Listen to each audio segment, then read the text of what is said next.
Welcome to the Investor Shed podcast. I'm Nick Beveridge here with... Jeremy Kitchen. That's true. That is your You name. put me on the spot there. I wasn't expecting you to ask me my own name on my own podcast. Yeah, I like to throw you off. You do. We've got a really cool episode to you. Actually, it's a really specific episode, but I enjoyed it. So Nick's going to be talking about a deal that he is potentially doing. Potentially. Mm-hmm. Yeah. We're going to get into... we're thinking about moving. Mm-hmm. And how can we make that work in this high interest rate environment? Yeah, no, it's a really cool thing. We kind of dive into the analytics of it and whether he should or should not. But really what people should be thinking about is what kind of food should they or should they not be putting in their mouth, Nick? You know, I think that people should be drinking chlorinated water, most likely from a pool that they can get, like a Holiday Inn. Like a locally sourced pool. A locally sourced pool, yes. Fight those pathogens with the chlorine water. Listen, a quick Google will tell you that chlorine fights a lot of bacteria. It does. Drink it up. Drink it up. Drink it up. Drink it up. Enjoy the episode. Thanks. I'm deeply scared. Welcome back to the Investor Shed podcast. I am Nick Beveridge, your host here, along with my co-host Jeremy Kitchen. Good morning. Good morning, Nick. How are we doing today?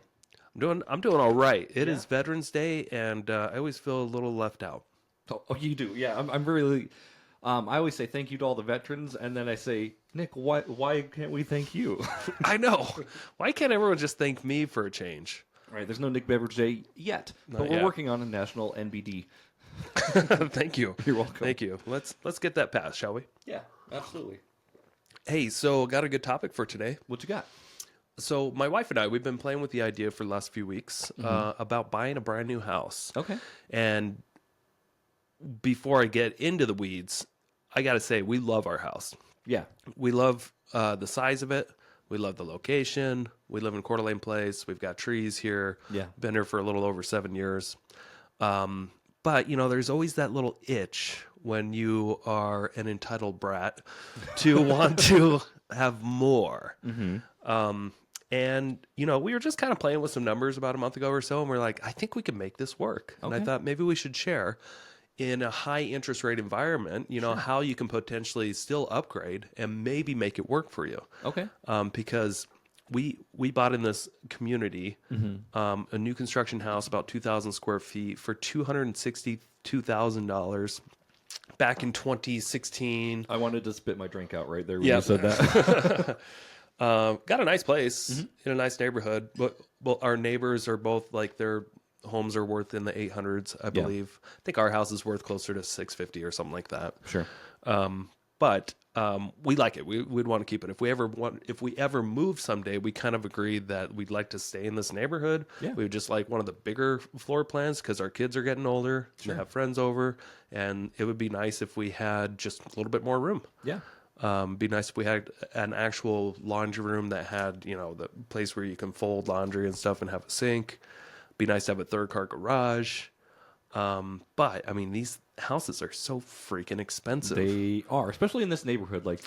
Where we're at right now, we're in Coeur d'Alene Place. If that gives you any direction or any bearing for what that is, sorry if you're listening nationally, that's not going to make any sense to you. But Coeur d'Alene Place, it's a really it's a gym in Coeur d'Alene. Yeah, it's close to schools, it's close to parks. It's really centrally located between Spokane, Post Falls, Rathdrum. It's just actually a really great hub. Yeah, it's close to everything. So, if you just look at the numbers, man, if we wanted to buy our house, they start without any upgrades. If we got new construction, they start in the 700s. Yeah. Which is a lot of money.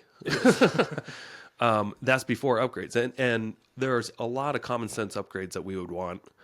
Not a hell of a lot, but we'd like a back patio, a covered back patio. Sure. Things like that. And I'm not going to get into the weeds about this, but we'd need about $50,000 in upgrades for it to be, a house that we would want to move into. Sure. And want to actually take all the time to do that. But it's man, we've got it good here. We've got a mortgage that's only $1,700. Yeah. Which is one of the cheapest mortgages I have. Well, all your other ones are financed on hard money for the most part. So. Well, no, I have a lot of regular conventional mortgages too on rental properties, but this is one of the lowest mortgages. I think we only have one other mortgage payments that's cheaper than this one. It's on a cheap house out in Osborne, but gotcha. it is such an easy payment to make, and it's one of the most valuable properties that we have because we use it every day. Oh yeah, absolutely. So we're thinking, man, how can we make this work? Because if we were to get a new property, our payment would be like $5,000 a month. Yikes. You know, Wow. when you figure in current interest rates and current pricing. And when you're figuring in these numbers, what numbers are you figuring those at? Like, is that a set number, or are you just kind of just throwing? So a number this out? is so I'm just throwing in 800 grand, assuming that we put 10% down. Okay. And we get a 6% interest rate, which I know sounds low, but by the time we get the property under contract, rates are trending downwards. It's quite possible with rate buy downs and stuff, we'll probably be about 6%. Sure. And that's figuring a 30-year loan. And so that monthly principal and interest is about $4,300, $4,316. And then we got to factor in taxes and insurance. Yep. HOA fees, that kind of stuff. And what if the interest rates do go a little bit up? So we just got a budget for like, hey, this could cost us $5,000. Right. If that makes sense. Just round numbers, $5,000 a month is Sure. probably what we have to budget for. So how can we make that work? Well, our current house, we know that if we put a long-term renter in it, we can get around $3,200 a month. Okay. It's a newer home, 4-bedroom, 2.5 bath. Sure. There's this office in the backyard that we've got. It's ready to go. It's a nicer house. Yeah. It's got quartz countertops and Yeah, you guys have taken care of it well, and it's got the decent upgrades and and there's very little long-term rentals in this area. right. And we're pretty confident based off some other comps that we should be able to get about $3,200 a month. So there's a difference there, gross, of about $1,500 a month. If we were to rent this house out, Right. we'd have about $1,500 a month in not cash flow, but the difference between what we can bring in and what would go out. Sure. And these are very base numbers too, because like what you're saying, you said this could rent for 32. Yeah. But are you going to be self-managing it?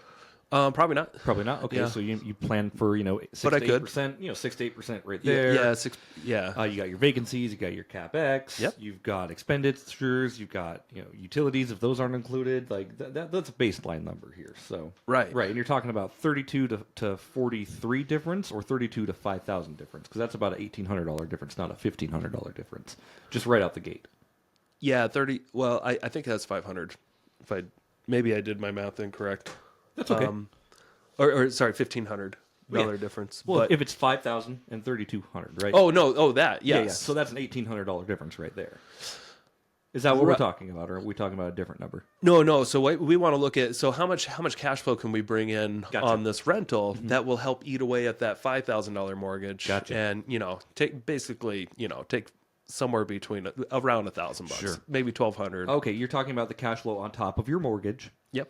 That would be cash flow that you could contribute to your new one. Now I'm Contribute with to you. the I new follow one. you. Okay. Yeah, because right now we're used to paying $1,700 a month. Right.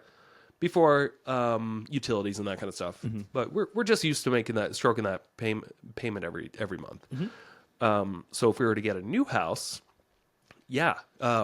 payment is going to be close to $5,000. Yeah. So that's quite a jump. That's not something that would be a smart thing to just jump into unless Right. we can figure out a way to make it work. Sure. Now, there's what was kind of cool is that we noticed in Greenstone, one of the major builders in this community, they just released a line of like 4 or 5 different properties that like common selling floor plans. And they were able to throw in these, they call them the plus models. Okay. And they have little ADUs. Oh, is that what the plus model means? An ADU? Yeah. Okay. Yep. So it's a 1-bedroom, and we can look at a floor plan here together. You can see right over there, just to the left or to the right of the third car garage there, you've got a full side of the house that has a big living room, a big kitchen, Cool. bathroom, laundry, and then a full bedroom. So for those of you watching on YouTube, you don't get this. Yeah. But what I'm looking at here, so obviously you got your house, and on the other side of the garage, on the right side of the garage, is like a little attached apartment. Am I correct? Yes. So none of these other walls, like, you can't get into your house out from the ADU. You have to go back through the garage to get through your house. Yeah, you correct? have the option here. You can add, if you wanted this to be a part of it, you can add a door right here, or you can just leave it a wall. Right. And then you can't access it unless you got this walkway on the side of the house right here. Okay, so cool. A walkway in the back or a patio back here, but we can separate this. So we can have a complete separate basic house. And then if you look at our HOA rules and the current rules in Coeur d'Alene, we can most likely Airbnb this. Okay. There shouldn't be any rules or regulations against that because we would be living in one of the houses. Right. And that's not necessarily a rule either. It was a proposed rule. Right. And that's why you're saying most likely, right? Like we can most likely Airbnb this. Doesn't sound like you're going to be breaking any rules or getting in any trouble for doing this strategy. We can definitely long-term rent it, but that wouldn't help much. I mean, I think with a property like that, we can probably get $1,500 a month. That's but $1,500 plus the other, $1,200. I mean, then you're getting close to, you're getting close to like $2,800 a month to help with that interest payment or the new payment. It's quite a bit of help. Sure. But I think you can do better. But if we Airbnb it and we ran the numbers before we started this podcast, there's a good chance we can get around $206 a night and be occupied approximately 17 nights per month at about 56% a year. During the summer, it's going to be a lot busier, and bring in more income. But they just kind of guess that after all expenses too, figuring in extra utilities, maintenance, insurance, which a lot of this stuff actually, so the utilities isn't going to be much extra because it's going to be already attached to our house. Right. We're going to be able to share the internet. My wife is she's all in if she can get a house like this. She's like, I'll go clean that thing and keep it updated and, we'll self-manage it. So we should be able to bring in about a minimum after being conservative on maintenance and all that stuff. There's a big list here of expenses. After expenses, our net income should be about $2,500. We could expect at least that if we use it as a short-term rental. Right. And like that, like I said, I want to just touch on the fact that like this would be, since it is attached, you would be running these numbers as a self-manager, so you're not hiring someone else to do the managing or booking or anything like that. Right. With a short-term rental like that, you're probably looking anywhere between 25 to 40% of what your revenue is for somebody to manage it as an Airbnb. That's true. Yeah, even though they only take 25% or so, but then you add in all the other expenses. And your mortgage and all that stuff, and it's hard. It's hard to make it work. I think like this particular scenario would be the one where I would consider self-managing. Yeah. Right. Anything else? If I'm not right attached to it, if I'm not attached to it, someone else needs to be taking care of it. That's just how it needs to work. But if your wife is willing to clean the property and maybe do some emails and back and forth correspondence, that's going to really help out a lot. Yeah. And the good thing is that we have experience with this. And Hillary, my wife, does have experience cleaning Airbnbs. Only the difference was it was an hour away. Right. So she was used to going out to, clean out this cabin an hour away. Yeah. When we had an Airbnb once, and man, to be able to just like casually walk across the driveway. Just cartwheel over there. You'll probably spill all your cleaning materials, but you could do it. But it would be more efficient because we can do a lot of the laundry in our house instead of this one. Because usually when you go to an Airbnb to clean, you kind of have to hang out while you're doing laundry. Right. And, you can expedite that process just by bringing fresh stuff every time and change it out and do the laundry at home. Yeah. Just a small little hack there. Yeah, for sure. Otherwise, if you're cleaning your own properties, what you do when you go in is you start doing laundry right when you get there. Yeah. Right? So you start your laundry, boom, and then you start all your cleaning while the laundry's running. Yep. Yeah. So now we have this to consider. So that is a possibility if we want to work for it. Okay. We can get this house that is approximately 1,600 square feet more than what we already have. Wow. Plus, we'd have the garage. Plus, we'd acquire a rental. Cool. Our house that we have right now. Yeah, exactly. Plus, we'd acquire another rental. Yep. The Airbnb. Now, it wouldn't be positive cash flow because we would still be behind by about $1,000 a month than what we're already used to. Sure. We just have to just have that discussion with, my wife and I, like, can we afford another 12 grand a year? Sure. And we know we can. Right. We can do that. We can work on that. And we also know that there's a very good possibility that, hey, quick commercial break here. Thank you so much for listening to this podcast. I really do appreciate it. If you want to give back, let me help you buy a house, or I can help you sell a house. It's the only way I make money when I'm not investing in real estate. I don't make money on this podcast or the events I do, but I do make money only when I help people buy and sell houses. So if you're looking for your next investment and you're here in North Idaho, I want to help you personally. If you are not in North Idaho, I can still help you out. I have a vast network of referral partners all across the country, and I can find the right real estate investor savvy agent for you so you don't have to. It doesn't cost you a thing. Thank you for your support. Back to the show. 5-10 years from now, maybe even shorter, that financial situation will just get better. Sure. Because over time, we'll be able to potentially bring in more income on rents, and our mortgages should stay the same or get better with interest rates potentially dropping. Sure. And we can always refinance. Yeah, and that just depends on how you refinance as well. Most times, when people refinance, they're trying to refinance it to the moon. Or, pull cash out and all Right. that stuff. I mean, you can cash out, but then, just make sure you're careful with that. Everyone else, I'm not talking to you specifically, but when rates go down and you think you can refi and you take out a lot more of a chunk than you think, and your mortgage goes up because you've bitten off too much than you can chew, basically. Yeah. You could get yourself into a predicament. So always run those numbers, of course. Yeah. So this isn't for everybody. For people but I think it's valuable to take a look at. Sure, absolutely. For people that want to get creative and want to do something like this and know that if they do want to buy in Coeur d'Alene and it's still going to be a negative cash flow situation, like what if you did it for yourself? Right. Right.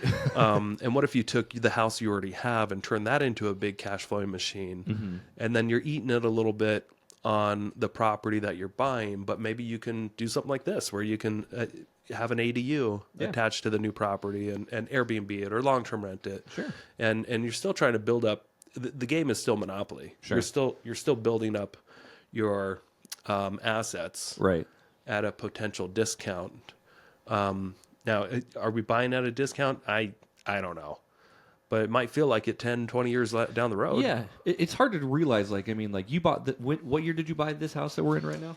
I bought it in, we put a deposit down in 2016. Okay. And we moved in 2017.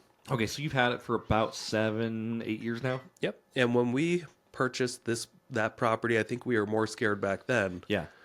About buying at the top of the market. Sure. At what we thought was the top of the market. And that's where I was because going with prices this, right? were more expensive than they were the year before. Yeah. And what's wild about it, you bought this house in 2017 and you bought it for what was it? It was the total price after upgrades and everything was $262,500. I would buy that in a heartbeat right now. Yeah. And like you're saying, it's worth in the sixes right now, so you've obviously got some equity in the property and you've done pretty well maintaining this property. With that though, you never know if it's the top of the market until time passes, right?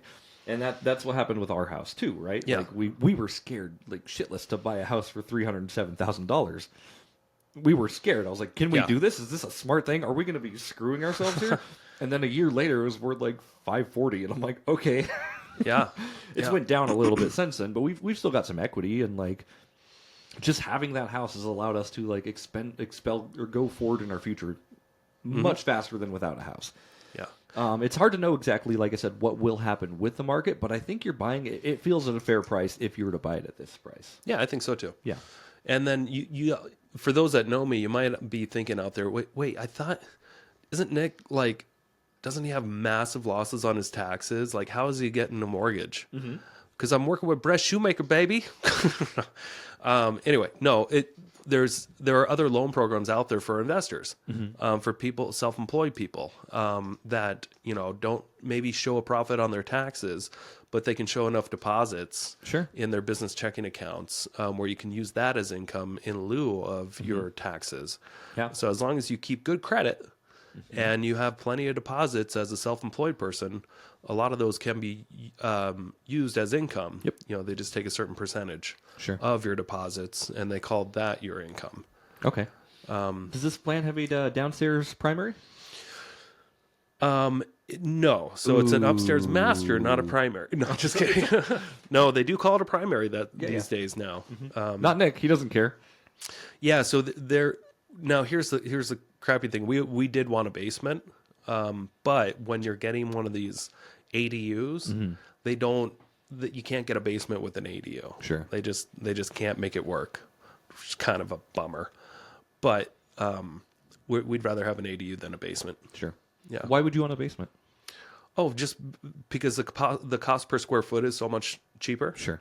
To have a basement in Idaho, and we can always finish it at a later date, but they usually, it's all ready to be finished. Right. They usually have, stub outs for another bathroom, and then a big amount of space there. There's usually in these plans, there's like a room for an extra two bedrooms, Gotcha. and 2 bedrooms and a family room. Cool. An additional family room, and the actual cost to have the basement is way less than half the square footage cost of Gotcha. finished square foot above grade. Gotcha. Okay.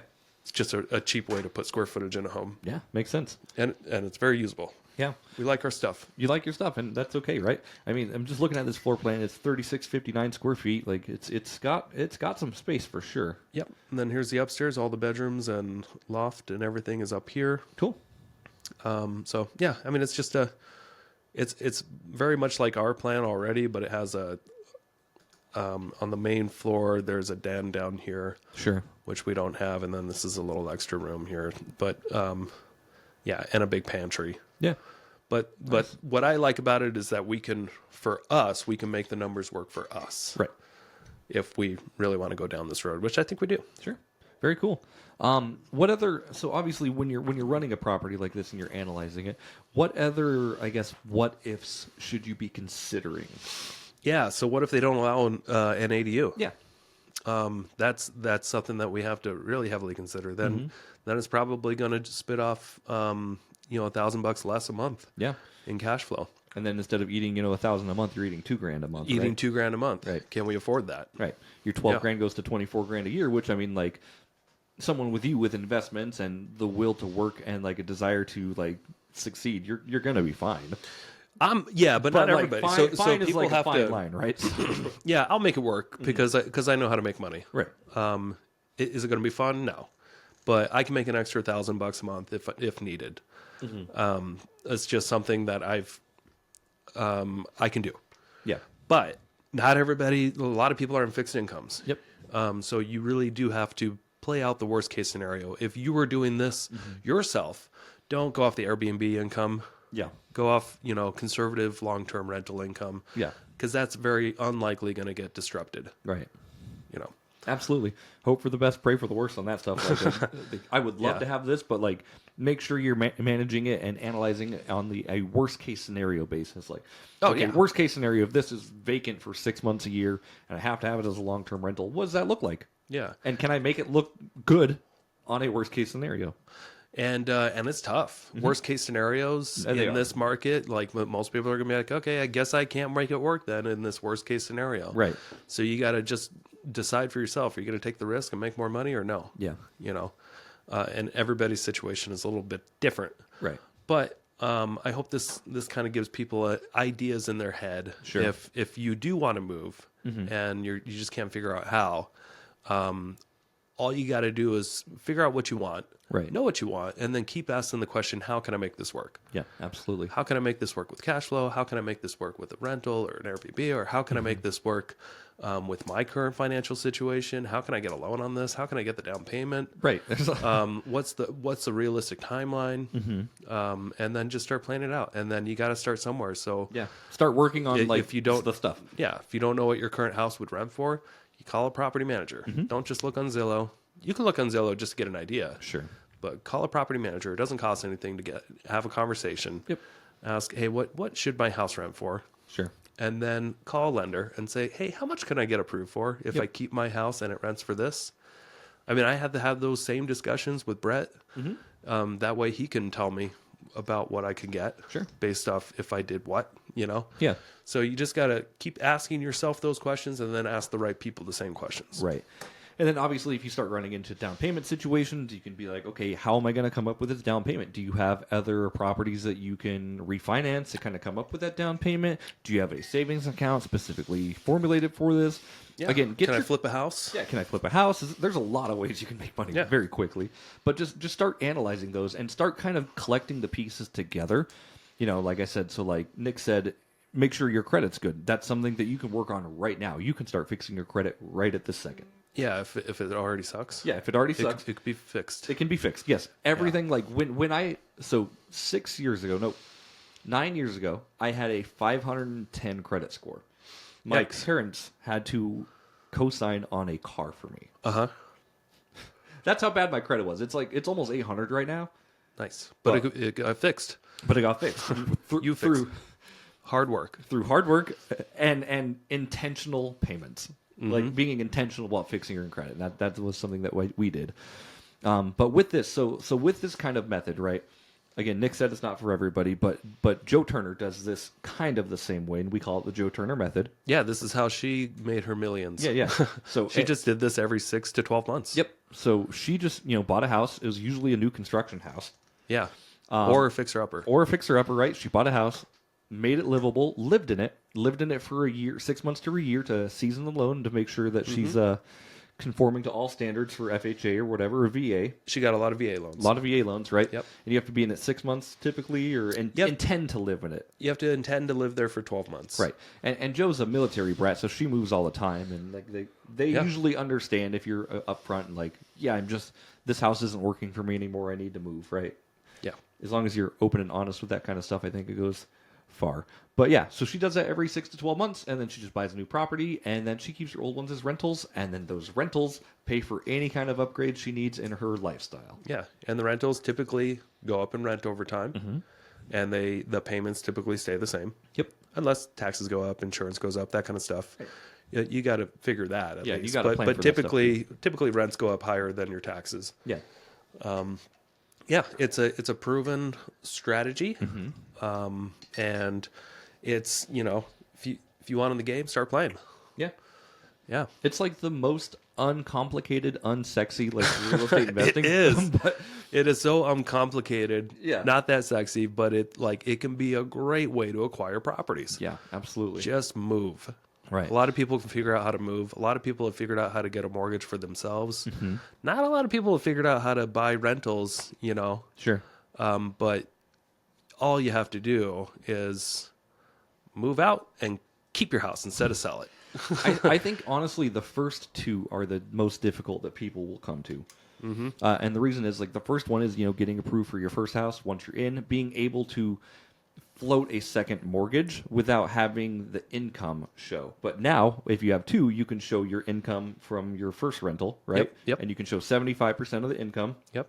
from your rental towards what it would take to qualify for the house. Is that correct? That's correct. Yeah. So again, it almost gets easier with time and repetition in this kind of thing. Yeah. For those out there just wondering, why is he gonna be negative $1,000 a month and be okay with that? Doesn't he always preach cash flow, cash flow, cash flow? Yeah, I do. But I also still run other businesses that bring in a lot of active income, and me being a real estate professional, having my real estate license allows me certain tax benefits. I was going to bring that up. And I know that if I'm in the hole $12,000 a year, I will more than make up for that in my tax savings by having not one but an extra 2 rentals plus an additional property that I get to write off all those interest payments. Yeah. So I know we're not going to break that down right now, but think about it. I'm still going to get to write off all the expenses associated with my current house. I'll get to write off a lot of my expenses associated with the new house. Yep. Including the mortgage interest. Yep. And then all the expenses running an Airbnb out of that house. Do you get to write off the entirety of the mortgage interest, or just what would hypothetically go towards that square footage? Everybody always gets to write off their mortgage interest. Cool. As a write-off. Yes. correct me if I'm wrong out there, but I'm 95% sure everybody gets that benefit. Not just real estate professionals? Not just real estate professionals. I'm sure Tom you can Robinson at least, does that for you us. can at least write off your mortgage interest. Okay. But not necessarily all the expenses associated, but we can. Yeah, sure. So we're adding a lot. So we're going to be benefiting in a positive way annually, depending on how much income I make in my other businesses of money that I won't have to pay the government in taxes. Yeah, for sure. So it should be a net zero. Okay. Cool. Instead of a loss. Yeah. If that makes sense. Let's just say hypothetically real quick that this ends up not panning out for you. Are you going to get emotional about it, or like what's your plan? No? No. Good. No, I'll move on. Good. And this may not work out. We like the idea. We're planning for it. We're waiting for these lots to be released that will fit this floor plan, and then we'll make an offer. Okay. But yeah, if it doesn't work out, it doesn't work out. But I don't see the harm in talking about it on our real estate podcast. Yeah, no, it's a strategy, right? Yeah, it's a strategy. Yeah, and I think a lot of people have made money buying personal homes, living in them, and then trying to treat them as rentals later in life. But why not try to hit two birds with one stone? Yeah. Why not buy one with an ADU? Why throw two stones when you could shoot the bird? Yeah. Yes, Prof.